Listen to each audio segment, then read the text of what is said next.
Assalamualaikum warahmatullahi wabarakatuh. Bertemu lagi di sisi lain kisah horor. Kisah nyata kali ini ditulis oleh Mas Doni Permana. 11 hari tersesat di Gunung Gede. Kulit tubuh yang sangat kurus sekali, dia tidak kehausan karena di Gunung Gede banyak sekali sumber air. Namun dia sangat kelaparan.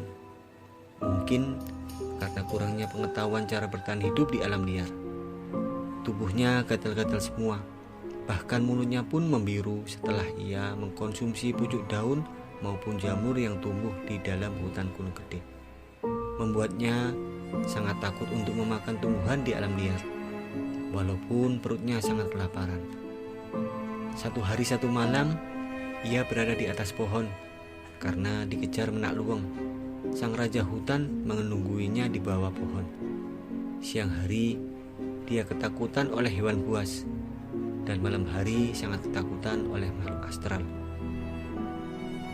Ya Tuhan, tolong berikan setitik harapan agar saya bisa kembali turun dengan selamat.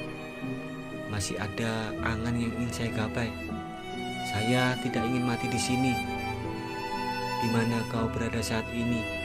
Yang kubutuhkan hanya pertolongan-Mu, Tuhan. Teriaknya meminta pertolongan kepada Tuhan di atas pohon. Ini akan menjadi kisah yang cukup panjang. Semoga para pembaca menyimak cerita ini dari awal sampai akhir. Cerita ini didapat dari kepala pimpinan maintenance di gedung perusahaan tempat saya bekerja. Dan dia bernama Pak Erik. 2015, di mana kisah pendakian ke Gunung Gede ini terjadi setiap akhir pekan. Erik beserta teman kerja maupun teman yang hobi mendaki gunung selalu mengadakan acara untuk mendaki. Jumat sore, 12 kawan Erik telah berkumpul di rumahnya. Rumah Erik berada di Gerpong, tepat di bawah kaki Gunung Gede. Di sana ada jalur pendakian Gunung Gede via Tabrik, khusus jalur pendakian penduduk, dengan syarat harus ditemani kuncen saat mau puncak ke Gunung Gede. Semua perlengkapan pendakian tengah dicek ulang di rumahnya Erik. Ternyata semua peralatan maupun perlengkapan sudah lengkap.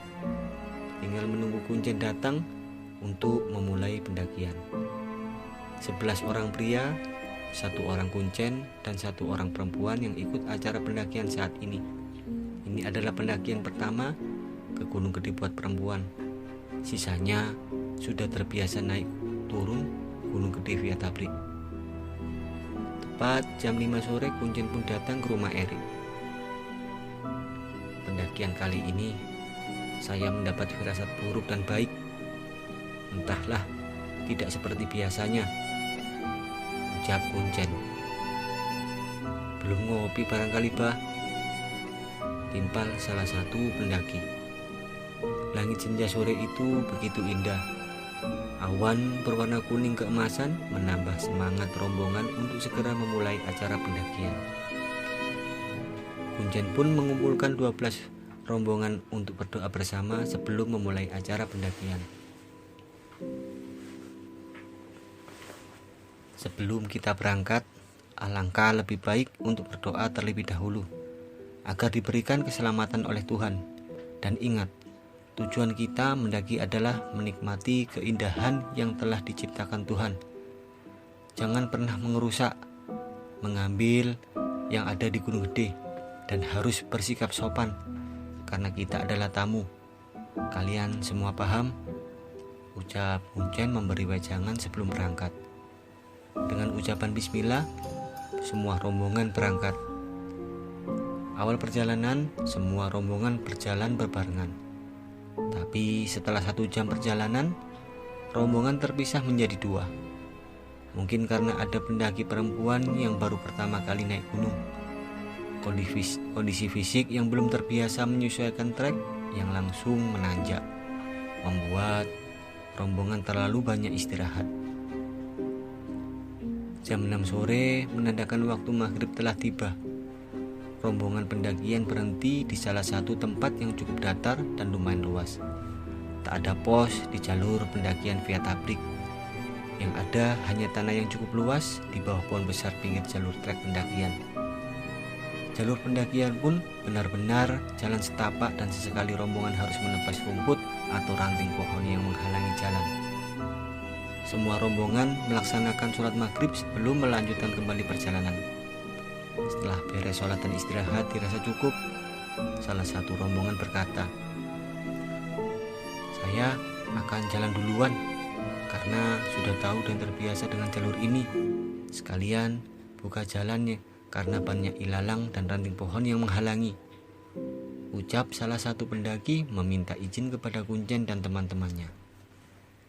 "Saya juga ikut duluan," jawab salah satu pendaki. Setelah musyawarah sebentar selesai, diputuskanlah rombongan menjadi 2. 7 orang berangkat duluan karena sudah tahu jalan dan 6 orang menyusul dari belakang.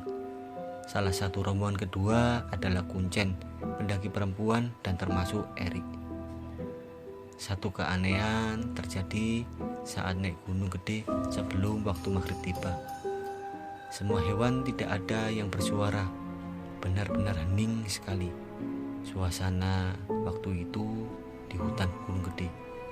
Tapi setelah waktu maghrib selesai, semua hewan bersuara, benar-benar ramai sekali pada waktu itu di hutan gunung gede. Yang membuat merinding adalah suara musang yang mirip dengan suara tangisan kuntilanak dengan ciri khas bau pandan yang disangka sosok kolong wewe sedang mengikuti. Salah satu tempat ekstrim di jalur pendakian Via Tabrik adalah Pasir Ipis. Kiri jurang dan kanan jurang, salah sedikit melangkahkan kaki bisa celaka 12. Cuaca di Gunung Gede tidak dapat diprediksi. Tadi sore langit begitu cerah dengan warna awan kuning keemasan. Sama sekali tidak ada tanda-tanda mau turun hujan.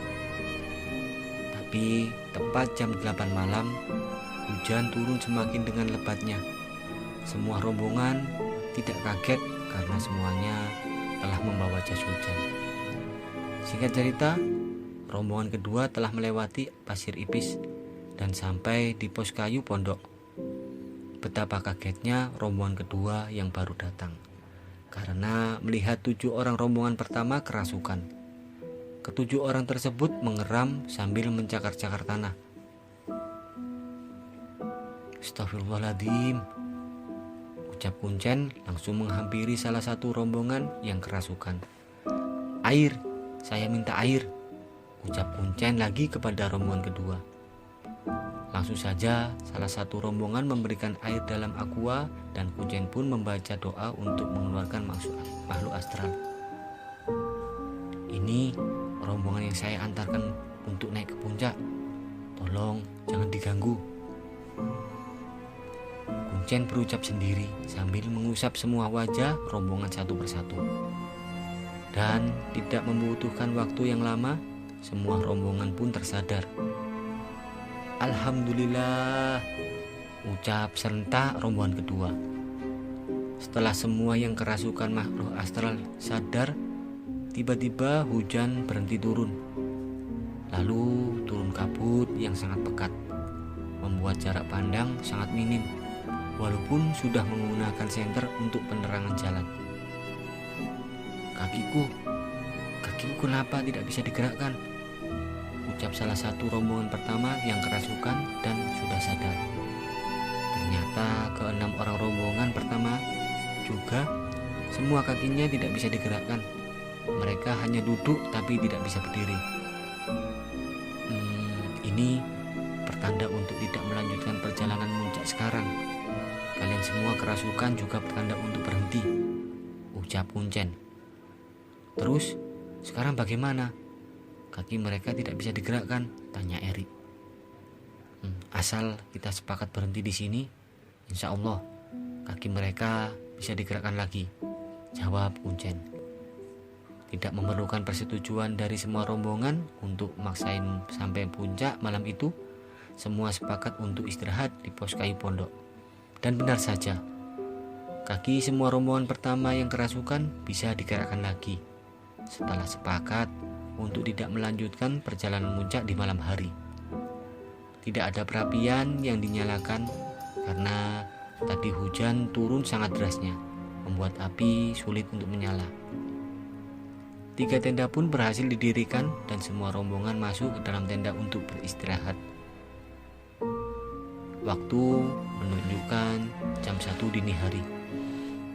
Saat turun hujan tidak lagi terdengar riuhnya suara hewan, tapi di saat hujan reda, semua hewan kembali terdengar sangat riuh sekali. Tidak ada kejadian mistis di malam hari, selain suara auman harimau di kejauhan, dan pagi pun datang. Jam 8 pagi, setelah sarapan dan tenda dikemas kembali, rombongan melanjutkan perjalanan. Waktu terus berjalan seiring dengan langkah kaki yang ingin segera sampai di puncak. Alhasil, mereka pun sampai puncak dan mendirikan tenda di alun-alun Surya Kencana. Pemandangan puncak Gunung Gede sangatlah indah. Tidak bisa didapat dengan mudah. Perjuangan yang panjang dan menguras tenaga terbayar lunas saat sampai di puncak. Tenda pun didirikan di alun-alun Surya Kencana. Semua menikmati pemandangan dan indahnya puncak di ketinggian. Menikmati pemandangan lautan awan, terbit dan terbenamnya sang surya adalah pemandangan yang sangat dinanti para pendaki. Singkat cerita, siang pun berganti malam, dan malam pun berganti pagi. Tidak ada kejadian janggal yang terjadi. Semua rombongan sangat menikmati suasana di atas ketinggian. Hari Minggu, kurang lebih jam 9 pagi setelah sarapan, packing kembali tenda dan peralatan, bahkan semua sampah dikemas. Dengan ucapan bismillah, semua rombongan kembali turun. Jalur turun masih jalur yang sama, yaitu via Tablik. Di perjalanan turun, rombongan kembali terpecah menjadi beberapa grup, kurang lebih 3 grup. Kuncen dan Erik salah satunya berada di grup paling belakang. Saat rombongan terakhir istirahat di pos kayu pondok, terdengar samar di kejauhan teriakan minta tolong yang terbawa oleh angin. Kalian mendengar sesuatu enggak? Ucap Erik mendengarkan suara teriakan minta tolong yang terbawa oleh angin. Suara itu sangat pelan. 5 orang rombongan yang berada di posisi belakang, sedangkan sisi rombongan telah turun duluan. Suara burung kalirik, ucap salah satu rombongan. Bukan, ini suara orang, ucap Erik. Saat mereka mendengar suara teriakan minta tolong, tiba-tiba ada angin berhembus sangat kencang dan membawa pesan suara teriakan minta tolong hingga semua rombongan mendengarnya. Tolong, saya di sini, saya tersesat. Suara teriakan laki-laki yang terbawa oleh angin, dan sumber suara tersebut berada di jurang sebelah kiri jalur. Cukup jauh jaraknya dari pos kayu pondok. Iya, itu teriakan minta tolong. Di tebing sebelah sana sumbernya, ucap Kuncen. Tidak memerlukan persetujuan, semua tas disimpan di pos kayu pondok. Mereka langsung bergegas ke sumber teriakan minta tolong, hanya membawa air dan sisa makanan. Raut wajah sangat bahagia tersirat dari wajah Yandi. Walaupun Erik, Kuncen, dan 3 orang lainnya belum sampai ke tempat Yandi berada. Wajah yang sangat pucat, kulit tangan dan kaki penuh luka akibat duri saat menerobos hutan gede. Bibir yang membiru akibat salah makan tanaman hutan. Alhamdulillah, terima kasih Tuhan, doaku kau kabulkan. Yandi berucap sendiri sangat lantang melihat 5 orang yang berusaha mendekatinya meskipun jarak cukup jauh. Saya di sini, saya di sini, saya di sini, teriak Yandi terus-menerus sambil melambaikan tangan. Cukup menguras tenaga untuk sampai ke tempat Yandi. Di tebing sebelah kiri jalur, tak terdengar lagi suara teriakan Yandi yang meminta tolong. Mungkin teriakan itu adalah tenaga terakhirnya. Tapi tidak membuat Kuncen, Erik, dan ketiga temannya kehilangan jejak. Pusat suara yang telah dipastikan sebelah kiri jalur adalah sumber teriakan minta tolong. Namun betapa kagetnya Erik melihat kondisi Yandi. Ia terduduk di bawah pohon dengan kondisi tubuh yang sangat mengkhawatirkan. Wajahnya sangat pucat, kulit tubuh penuh dengan goresan luka, bibir yang membiru karena salah makan tanaman di dalam hutan. "Tolong, saya tersesat, terpisah dengan rombongan," sepakat kata yang diucap Yandi. "Sudah, gak usah banyak bicara dulu," jawab Kuncen. Air di aqua sebelum diminumkan ke Yandi dibacain doa-doa dulu oleh Kuncen. Kepala Kuncen seperti merinding, tiba-tiba bergetar saat membaca doa-doanya. "Bismillah, ini minum airnya," ucap Kuncen memberikan air. Yandi pun meminumnya seperti orang yang berbuka puasa. Air 1 botol aqua habis dalam 1 tegukan. "Ini, makan dulu," ucap Erik sambil memberikan nasi liwet sisa makanan tadi pagi. Dan Yandi pun memakan nasi yang diberikan oleh Erik dengan lahapnya. Tak ada pertanyaan yang dilontarkan kepada Yandi karena Kuncen berkata, "Ini masih di atas." Keempat orang dan Yandi pun sangat mengerti ucapannya Kuncen. "Ayo, bantu bangunkan Yandi, gendongkan ke punggungku," ucap Erik. Yandi pun digendong Erik. Tapi tiba-tiba Erik berucap, "Berat, berat," ucap Erik yang terlutut kembali karena tidak kuat mengangkat Yandi. Secara logika, tubuh Yandi sangat kurus, berat badannya seharusnya sangat ringan. Tunggu, sebar dulu," ucap Kuncen sambil menyalakan rokoknya. Setelah rokok 1 batang habis, Kuncen duduk bersindikap sambil membaca doa-doa. "Tolong, ikhlaskan kami untuk bawa turun kembali ke bawah. Hutan ini bukan tempatnya. Ya Allah, berikan kelancaran untuk bawa kembali anak ini ke bawah," ucap Kuncen setelah membaca doa. "Ayo, coba, gendong lagi," ucap Kuncen kembali. Berat badan 3 kali lipat saat pertama digendong.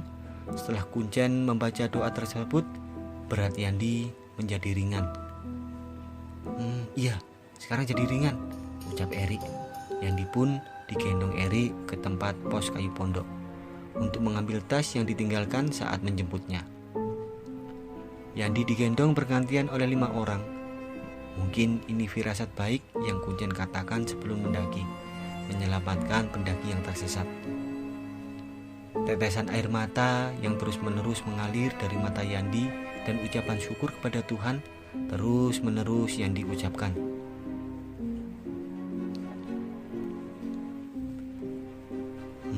Tidurnya ntar aja di rumah, pakai acara ngecas segala. Pundak saya basah nih oleh air liurmu, ucap salah satu teman Erik saat menggendong. Sontak membuat Yandi dan yang lain tertawa. "Saya nggak tidur, Mang. Saya nangis bahagia. Terima kasih banyak ya," ucap Yandi sangat bahagia. "Ya, saya bercanda kok. Makanya jangan nangis mulu. Terima kasihlah kepada Tuhan. Sesama manusia memang harusnya saling tolong-menolong," ucap adik Erik saat menggendong. Singkat cerita, semua telah sampai di bawah. Yandi dibawa ke rumah Erik, di mana semua rombongan yang turun duluan berkumpul dulu di sana. Sebelum pulang ke rumahnya masing-masing, banyak sekali lontaran pertanyaan dari semua orang yang berkumpul di rumah Erik. "Gini ceritanya, saya kebelet pipis dan menjauhi rombongan saya di sekitar pos kandang badak untuk mencari tempat pipis. Kurang lebih 15 meteran. Tapi di saat saya selesai dan mau balik lagi ke rombongan, pos kandang badak, jalur pendakian dan rombongan saya tidak ada. Sampai berhari-hari saya berusaha mencari rombongan saya, tapi tidak ketemu juga. Malahan masuk ke dalam hutan yang sangat rimbun dan banyak sekali duri-durinya." Penjelasan singkat dari Yandi. "Memang naik jalur mana?"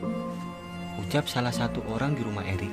sambil mengobati luka yang ada di tangan kaki tangan Yandi. Dia lewat via Cibodas, jawab Yandi. Tapi kenapa tidak ada tim SAR yang mencarimu? Saat kami camp di alun-alun dulu, kami bertemu dengan banyak via Cibodas. Tidak ada informasi ada pendaki yang tersesat, jawab salah satu rombongan Erik. Yandi pun hanya menggelengkan kepala. Aneh juga ya, tapi alhamdulillah kamu selamat. Kamu orang mana? Nama kamu siapa? Pertanyaan Erik. Saya orang Cibeber, Cianjur. Nama saya Yandi. Terima kasih banyak atas bantuannya. Kalau tidak diselamatkan, mungkin nasib buruk pasti menimpa saya. Siang dan malam saya sangat ketakutan, ucap Yandi yang memperkenalkan diri. Memangnya kamu berapa hari tersesatnya? Ucap salah satu orang. Entahlah, saya lupa. Karena ada di mana hari itu terasa sangat panjang. Mungkin saya berhalusinasi. Waktu siang terasa sangat panjang sekali, padahal dengan jelas jam tanganku masih berputar.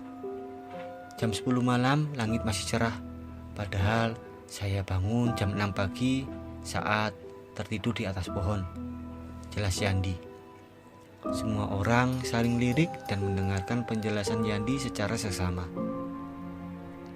Dan kadang-kadang malam terasa sangat panjang. Padahal jam 6 sore sebelum langit gelap saya lihat jam tangan saya. Saya pun tertidur di atas pohon. Tapi saat bangun langit masih sangat gelap dan saya lihat jam tangan kembali. Jam menunjukkan jam 6. Jelas Yandi lagi. Semua orang hanya menganggukkan kepala. Siang saya ketakutan karena dikejar hewan buas. Tak terhitung jumlahnya saya terjatuh.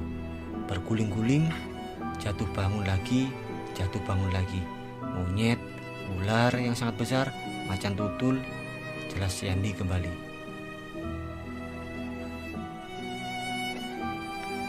Tapi yang bikin saya heran, di saat saya pasrah karena sudah tidak kuat untuk berlari karena dikejar hewan buas, terdengarlah auman suara harimau yang sangat menggema.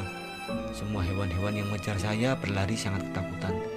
Dan saya pun semakin takut karena saya mengira harimau itu mau menerkam saya. Langsung saya naik ke atas pohon. Tapi kenyataannya tidak ada harimau yang mengejar dan semua hewan buas yang mau memangsa saya tidak terlihat, jelas Yandi. Dan di saat malam hari, begitu banyak sosok yang menampakkan wujudnya. Sangat menakutkan. Kebanyakan tinggi besar, mata merah menyala dan tubuhnya dipenuhi bulu hitam. Pernah juga di suatu malam saya melihat cahaya lampu seperti perkampungan. Begitu bahagia saat itu. Tapi semakin didekati, cahaya seperti perkampungan itu semakin menjauh. Dan saya terkulai lemas sampai tidak bisa berjalan lagi, tanda Yandi. Sudah, yang penting sekarang kamu selamat. Mau nginep di sini atau kami antarkan pulang, jelas Kuncen. Waktu itu jam menunjukkan jam 5 sore. Saya mau pulang. Kalau tidak keberatan tolong antarkan saya pulang, ucap Yandi. Dan adiknya Erik mengantarkan Yandi pulang. Betapa herannya ia ketika saat sampai di rumah tidak ada respon apapun dari orang rumah. Itu tangan dan kakimu kenapa? Banyak luka. Bibirmu juga membiru. Habis makan apa? Bukannya dari tadi kamu diam di kamar, ucap orang rumah.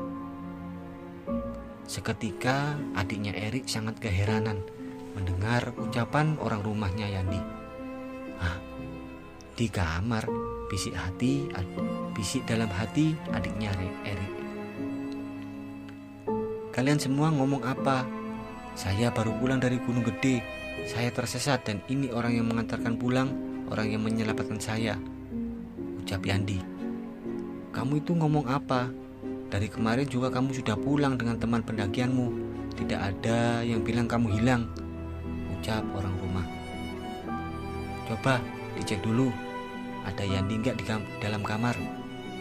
Yandi kami temukan tadi pagi di dalam hutan, di salah satu tebing saat turun dari puncak gunung. Dia terus meminta tolong dan rombongan saya menolongnya. Jelas adik Erik. Benar saja, di dalam kamar tidak ada siapa-siapa. Mungkin karena sebab itu tidak ada tim SAR maupun rombongan Yandi mencarinya. Kejadiannya di tahun 2013. Setelah Erik obrol lagi kepada adiknya, kurang dari 11 hari saat tersesatnya. Tapi bisa jadi 11 hari